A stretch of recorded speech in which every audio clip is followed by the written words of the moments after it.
Imran Khan arguably is the new establishment of Pakistan. तो ये जो अना था वो उसका टूटना जरूरी था, पता चलना जरूरी था कि यार कोई वहां पे इस्लामाबाद पुलिस से आप इस्तेमाल कर लो। आपने इस्लामाबाद पुलिस को 25 मई से लेके अब तक ऑलरेडी इतना बदनाम कर दिया था, तो उनको इस्तेमाल कर लेते हैं। तो आपको क्या जरूरत थी कि फोर फ्रंट पे आके आप, अगर आपने उठाना भी था तो आप रेंजर्स का इस्तेमाल करते।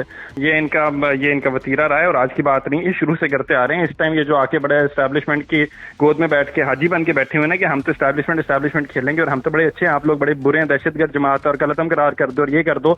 गुजरांवाला जलसे से आगाज कर रहे हैं, यार सादिक साहब को ले आए, अपने डिफेंस मिनिस्टर को ले आए, साद रफीक साहब को ले आए, नवाज शरीफ को ले आए, मरियम नवाज को ले आए, सारों को, फजलुर रहमान को लेके आए, जरदारी को लेके आए। किसने कैसी स्टेटमेंट नहीं दी, नाम लेके आपने क्या कुछ नहीं कहा, कैसी धमकियां नहीं लगाई। और आप अदालत, कंटेम्प्ट ऑफ कोर्ट, आप कहते हो कि रिलीफ खान साहब को मिल रहा है, मैं तो कहता हूँ अदालतें आपको बार बार रिलीफ दी जा रही है जो आपके ऊपर अब तक कंटेम्प्ट नहीं लग रहा। कल मरियम नवाज की आपने ट्वीट देखी होगी कि आपकी सास तो पीटीआई में शामिल है, आप भी शामिल हो जाए और किस तरह से रिलीफ देंगे। और अभी भी मैं कहता हूँ वही वाली स्टेटमेंट जो इमरान खान साहब ने कहा कि अगर आप मुझे भी दोबारा उठा लेंगे तो ये दोबारा होगा और उस टाइम अवाम का रिएक्शन और बढ़ जाएगा। मैं कहता हूँ इसमें साइकोलॉजिकल बैरियर जो टूटा है उससे खतरा खाएं। साइकोलॉजिकल बैरियर ज्यादा बड़ी चीज होती है। आपको खौफ होता है, आपका एक डेटरेंस था कि अगर ऐसा कर लिया तो पता नहीं क्या हो जाएगा। अगर ऐसा हो गया, वो अगर जो था ना वो अवाम ने मोड़ के तोड़ के किसी जगह पे रख दिया। जिस तरह से खान साहब को गिरफ्तार किया गया, फिर हाई कोर्ट के चीफ जस्टिस ने उसको कानूनी करार दिया, सुप्रीम कोर्ट ऑफ पाकिस्तान से उसको गैर कानूनी करार दिया गया, फिर आज रिलीफ मिला है, खान साहब को जमानत मिल चुकी है उसी केस में और दीगर मुतअद्दिद केसेस में। इस सारी जो कुछ हुआ है, ये अदालत से फिर अदालत, किस तरह सम अप करेंगे इस सारे मामले को? मैं तो कहना चाहूंगा अगर इसको हम यूं फेंक लें कि Imran Khan arguably is the new establishment of Pakistan, तो ये इसमें मैं कोई एग्जैजरेटेड स्टेटमेंट नहीं दूंगा। अब इसका मतलब दो तरह से निकलता है। एक तो ये कि लोगों को लगेगा कि शायद कि मैं कोई बहुत ज्यादा गलत बात कर रहा हूँ ये, लेकिन इसमें जो मेरा पॉइंट ऑफ व्यू है वो ये, अगर इमरान खान न्यू एस्टैब्लिशमेंट है पाकिस्तान की तो उसका मतलब ये है कि एक सियासी लीडर एस्टैब्लिशमेंट है, पार्लियामेंट एस्टैब्लिशमेंट है, समझ आए? इसके अंदर कॉन्स्टिट्यूशन एस्टैब्लिशमेंट है, इसके अंदर वो जो जोर जबरदस्ती उठा लो बंद कर दो वो कमरे, उनकी एस्टैब्लिशमेंट की वो जो एक्चुअल एस्टैब्लिशमेंट की पावर है ना, वो है। ये इंडिविजुअल एस्टैब्लिशमेंट की पावर की बात नहीं हो रही है, एक इंसान की बात नहीं हो रही है, सिविल सुप्रीमेसी की बात हो रही है। जिस तरह से इमरान खान साहब को आपका सवाल वही वाला कि किस तरह अदालत से अदालत और अदालत रिलीफ जो मिल रहा है, वो तो एक हर किसी को पता था कि जो इमरान खान साहब के नाक़िदीन भी थे वो भी इशू उठा रहे थे कि जिस तरीके से उठाया गया हत्या अदालत से, आप उनकी किस तरह से आप सुप्रीमेसी को या इज्जत को, खुद मुख्तारी को आप किस तरह से कर सकते हैं, आप कॉन्स्टिट्यूशन को किस तरह से, ऊपर से पैरामिलिट्री फोर्सेस का आप इस्तेमाल कर रहे हो, यूनिफॉर्म्ड मैन आ रहे हैं। और वजह क्या थी वो तो एक ही पता था कि इमरान खान साहब ने नाम क्यों लिया हमारे सर्विंग मिलिट्री ऑफिसर का। तो ये जो अना था वो उसका टूटना जरूरी था, पता चलना जरूरी था कि यार कोई वहां पे इस्लामाबाद पुलिस से आप इस्तेमाल कर लो। आपने इस्लामाबाद पुलिस को 25 मई से लेके अब तक ऑलरेडी इतना बदनाम कर दिया था, तो उनको इस्तेमाल कर लेते हैं। तो आपको क्या जरूरत थी कि फोर फ्रंट पे आके आप, अगर आपने उठाना भी था तो आप रेंजर्स का इस्तेमाल करते। तो बस मुझे तो खुशी इस बात की अंदर है कि इसमें आइन की जीत है, अदालत की जीत है। वो बाकी XYZ केस सही है नहीं है वो बाद की बात है, अगर उसके ऊपर भी आना तो उसके ऊपर भी डिबेट हो सकती है। लेकिन फॉर नाउ ये पॉइंट, जिस तरह से इस्लामाबाद हाईकोर्ट से उनको उठाया गया और जिस तरह से रेंजर्स का इस्तेमाल किया गया वो बहुत गलत था। तो उसको रिटर्न होना वो बहुत ज्यादा खुशाइन बात है पाकिस्तान के लिए। इसी दौरान हमने देखा जो हमारे इंफॉर्मेशन मिनिस्टर उन्होंने जजेस के हवाले से बड़ी बात की, कहा कि आपका घर भी जल सकता है, वो काफी तमहीद उन्होंने बांधी। तो इस स्टेटमेंट को फिर आप किस तरह से देख रहे हैं? एक तरफ रिलीफ मिलता है सियासी लीडर को और एक सियासी लीडर ही जो है वो जजेस को धमकी दे रही है। ये इनका वतीरा रहा है और आज की बात नहीं, ये शुरू से करते आ रहे हैं। इस टाइम ये जो आके बड़े एस्टैब्लिशमेंट की गोद में बैठ के हाजी बन के बैठे हुए ना कि हम तो एस्टैब्लिशमेंट खेलेंगे और हम तो बड़े अच्छे हैं, आप लोग बड़े बुरे हैं, दहशतगर्द जमात और कलतम करार कर दो और ये कर दो। गुजरांवाला जलसे से आगाज कर रहे हैं, यार सादिक साहब को ले आए, अपने डिफेंस मिनिस्टर को ले आए, साद रफीक साहब को ले आए, नवाज शरीफ को ले आए, मरियम नवाज को ले आए, सारों को, फजलुर रहमान को लेके आए, जरदारी को लेके आए। किसने कैसी स्टेटमेंट नहीं दी, नाम लेके आपने क्या कुछ नहीं कहा, कैसी धमकियां नहीं लगाई। और आप अदालत, कंटेम्प्ट ऑफ कोर्ट, आप कहते हो कि रिलीफ खान साहब को मिल रहा है, मैं तो कहता हूँ अदालतें आपको बार बार रिलीफ दी जा रही है जो आपके ऊपर अब तक कंटेम्प्ट नहीं लग रहा। कल मरियम नवाज की आपने ट्वीट देखी होगी कि आपकी सास तो पीटीआई में शामिल है, आप भी शामिल हो जाए और किस तरह से रिलीफ देंगे। मतलब खुदा का खौफ खाओ यार, कोई बात करने को ढके छुपे लफ्जों में कर लो, इतनी डायरेक्ट थ्रेटनिंग टोन इस्तेमाल कर रहे हो।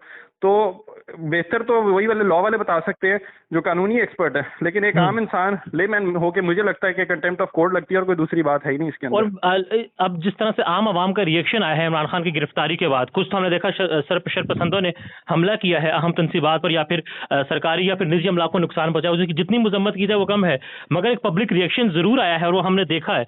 तो उस पब्लिक रिएक्शन को किस तरह से देख रहे हैं आप? यार देखें, सबसे पहले तो ये कंडेमेबल है, कोई इसमें बात नहीं है, लेकिन एट द सेम टाइम आप अंडरस्टैंड करें कि जब आपकी प्रायोरिटीज जो हैं वो मिसप्लेस्ड होंगी तो आवाम जो है उसकी फ्रस्ट्रेशन निकलनी है। ये मैं पिछले साल से बैठा की बात कही जा रहा हूँ। लोग मुझे कह रहे थे आप जुनूनी हैं, आप एक्सपर्ट हैं, आप वो और ये मकबूल जान साहब के साथ बैठते हैं, खरबूजे को रंग पकड़ लिया, आप भी जुनूनी जहादी बन। मैं कह रहा था कि मैं लॉजिक की बात कर रहा हूँ। आई एम नॉट सेइंग कि it should happen, I am not in favour of it, but I am telling you it is inevitable. Forecast करो, साल आगे को देखो, ये होगा। और अभी भी मैं कहता हूँ वही वाली स्टेटमेंट जो इमरान खान साहब ने कहा कि अगर आप मुझे भी दोबारा उठा लेंगे तो ये दोबारा होगा, और उस टाइम अवाम का रिएक्शन और बढ़ जाएगा। इसमें एक चीज को समझना बहुत ज्यादा जरूरी है। हमें लगता है फिजिकली अवाम ने बैरियर्स तोड़े, जीएचक्यू पहुंच गए, कोर कमांडर हाउस पहुंच गए, ये मैं कहता हूं इसमें साइकोलॉजिकल बैरियर जो टूटा है उससे खतरा खाएं। साइकोलॉजिकल बैरियर ज्यादा बड़ी चीज होती है। आपको खौफ होता है, आपका एक डेटरेंस था कि अगर ऐसा कर लिया तो पता नहीं क्या हो जाएगा, अगर ऐसा हो गया। वो अगर जो था ना वो अवाम ने मोड़ के तोड़ के किसी जगह पे रख दिया, तो अब वो प्रॉब्लम है, अब वो प्रॉब्लमेटिक सिचुएशन है। इसके अंदर कोई मसले वाली बात नहीं है, हमारे लोग हैं, हमारे इदारे हैं, बट जो आईनी डोमेन सेट हैं उसके अंदर काम करें। पार्लियामेंट की सुप्रीमेसी हो, सिविल सुप्रीमेसी हो, कोई जमात हो, वोट को इज्जत दो हो या हकीकी आजादी हो, इन दोनों को यूनाइट करके एक चीज की बात बना लो कि सियासतदान आपस में लड़ेंगे, सियासतदान एक दूसरे के साथ जो मर्जी कर लेंगे, पार्लियामेंट में बहस होगी, आइन की बालादस्ती होगी, लेकिन ऐसे नहीं होगा कि कोई बाहर से आएगा और आके बताएगा ये कौन है, इसको उठा दो, हाँ ये गद्दार है, इसको साइड पे कर दो, हाँ ये फेवरेट है, इसको तैयार कर लो, इसको बिठा दो, हाँ एक छोड़ो सब कुछ, इसको आप वजीर आजम बनाते हैं। तो ये जो आपके मिस एडवेंचर्स है ना, वो इनको रोकना पड़ेगा, एक्सपेरिमेंटेशन को अब रुकना पड़ेगा। 75 साल आपको मिल गया था, अगर मुल्क चल रहा होता इतना ही आईनी तौर पर और हम इकोनॉमिकली ग्रो कर रहे होते तो मैं कहता ठीक है। आपका मामला रहा है कि आपने गवर्नेंस को करने की कोशिश भी की है, उसमें आप हल्का फुल्का पंगे भी लेते रहे, लेकिन आपकी प्रोडक्टिविटी जीरो थी, बिकॉज आप एक्सपर्ट्स नहीं है, आप इकोनॉमिक एक्सपर्ट नहीं है, आप फॉरेन पॉलिसी के एक्सपर्ट नहीं है, आप जिस काम के एक्सपर्ट हैं आप वो करें। चले इस्माइल, लास्ट में बस इस पर कमेंट करते हैं। खान साहब ने कहा था कि मुझे गिरफ्तार करेंगे तो पब्लिक रिएक्शन आएगा, और इस रिएक्शन को कोई भी कंट्रोल नहीं कर सकता। पिछले 3 दिन से जो कुछ हमारे मुल्क में हो रहा है, इंटरनेट की सर्विस बंद है, दिहाड़ीदार मजदूर का कारोबार बंद है, फूड चेन का जो कारोबार है वो बंद है, कितना नुकसान हो चुका है। इन्होंने नेट बंद किया, इन्होंने फोर्स को डिप्लॉय कर दिया है मुख्तलिफ अजला में। तो ओवरऑल जिस तरह आप देख रहे हैं, खान की स्टेटमेंट ठीक थी कि आवाम को कंट्रोल नहीं कर सकते आप? 100% ठीक थी। ये तो खान साहब स्टेटमेंट ना भी थे तो आप तारीख को उठा के पढ़ लें। आप तारीख में ज्यादा नहीं, 100 साल नहीं, आप 200 साल पीछे, जितना मर्जी साल पीछे जाएं, आपको हर सदी के अंदर ऐसे वाकयात, ऐसे रेवोल्यूशन नजर आएंगी। आपको मैं फ्रेंच रेवोल्यूशन अक्सर कोट करता होता हूँ कि उसके अंदर भी मामला यही था कि ब्रिटिश के अंदर ज्यादा हालात खराब थे, लेकिन रेवोल्यूशन फ्रेंच में आ गई थी, फ्रांस में आ गई थी। क्यों आ गई थी? क्योंकि वहां के लोगों को आपने बेवकूफ समझा हुआ था, आप उनके हुकूक तो देते ही नहीं थे। अभी भी वक्त है खुदारा, आपने इलेक्शन से भागना भी है तो इन द मेन टाइम को गवर्नेंस पे तो तवज्जो देना। आप गवर्नेंस आपका प्रायोरिटी भी नहीं है, आप अभी भी लगे हुए हैं। राणा साहब आते हैं, मरियम औरंगजेब आएंगी, मतलब आप उनकी, अब शहबाज शरीफ भी इवन, आप इनकी स्पीचेस उठा के देखें, खान को जेल में डालना है, खान को जेल में डालना है, खान को जेल में डालना है, खान को जेल में डालना है। ओ भाई खुदा के बंदे, मुल्क का हाल तो देखो, हाल क्या हुआ है। तुम्हें खान को जेल में डालना है, तुम इतने अनापरस्त हो, इस अनापरस्ती के अंदर तुमने मुल्क डुबो दिया। राय से एंड पे आके आपने बीच में फजल रहमान साहब को रखा हुआ है।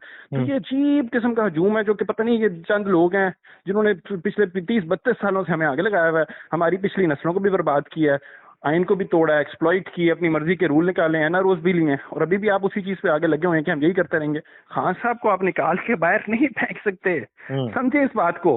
साथ बैठ जाएं, मिलके साथ उनसे कहें हमें थोड़ा सा चांस दे दें, हमें थोड़ी सी जगह दे दें, क्योंकि अवाम नहीं छोड़ेगी आपको, अवाम से वही बचा सकते हैं आपको। वेल, अवाम अब जाग चुकी है। Ismail, thank you so very much for time sir.